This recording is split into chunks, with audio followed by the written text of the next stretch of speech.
बिहार के 4 विधानसभा क्षेत्रों पर हो रहे उपचुनाव को लेकर महागठबंधन ने अब अपनी तैयारी तेज कर दी है।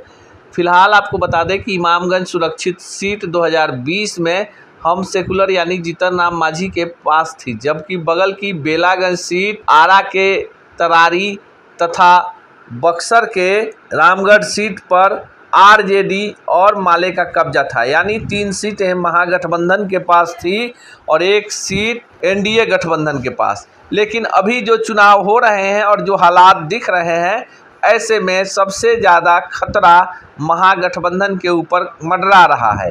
कहीं ना कहीं महागठबंधन के वोटरों में बड़ी टूट दिख रही है और जिसका सीधा सीधा फायदा एनडीए को होता दिख रहा है।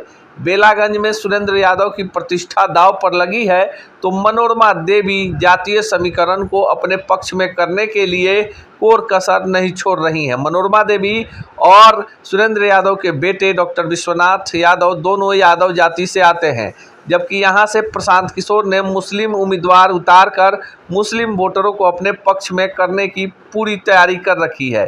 अगर बात इमामगंज की करें तो यहाँ प्रशांत किशोर के उम्मीदवार कोई बड़ा प्रभाव दिखाते नजर नहीं आ रहे हैं।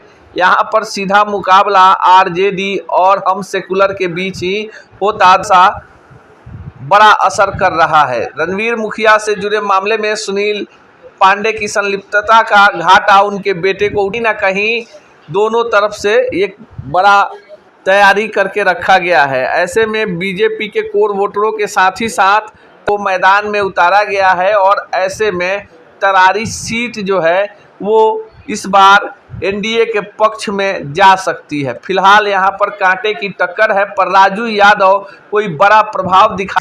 वहीं बात अगर रामगढ़ की करें तो यहाँ पर आरजेडी और बीजेपी दोनों के उम्मीदवार राजपूत हैं। ऐसे में कुशवाहा जाति से प्रशांत किशोर ने जिस उम्मीदवार को उतारा है वो त्रिकोण बनाने में सफल हो गए हैं। अगर सब कुछ घाटा जो है वो एनडीए या महागठबंधन दोनों को उठाना पड़ सकता है, पर अंततः लोग बता रहे हैं कि असली लड़ाई एनडीए और महागठबंधन के बीच होगी।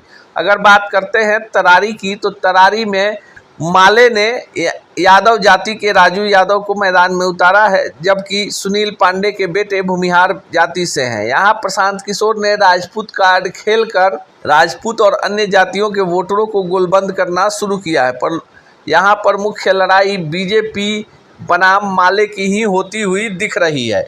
उत्सवी माहौल होने के बाद लोगों की भीड़ वापस गांवों में लौटी है और ये जो 7-8% का वोट का मार्जिन है, यही निर्णायक वोट होगा। अब ये वोट एनडीए के पक्ष में जाएगा या महागठबंधन के पक्ष में, ये तो चुनाव परिणाम बताएगा। पर फिलहाल गया के इमामगंज सुरक्षित, बेलागंज, आरा के तरारी और बक्सर के रामगढ़ में सभी पार्टियों ने अपने दिग्गज स्टार प्रचारकों को उतार दिया है। जिस क्षेत्र में जिस जाति का वोट ज़्यादा है उसी जाति के नेताओं को कमान सौंपी गई है, पर लोगों में उपचुनाव को लेकर कोई खासा उत्साह नहीं है।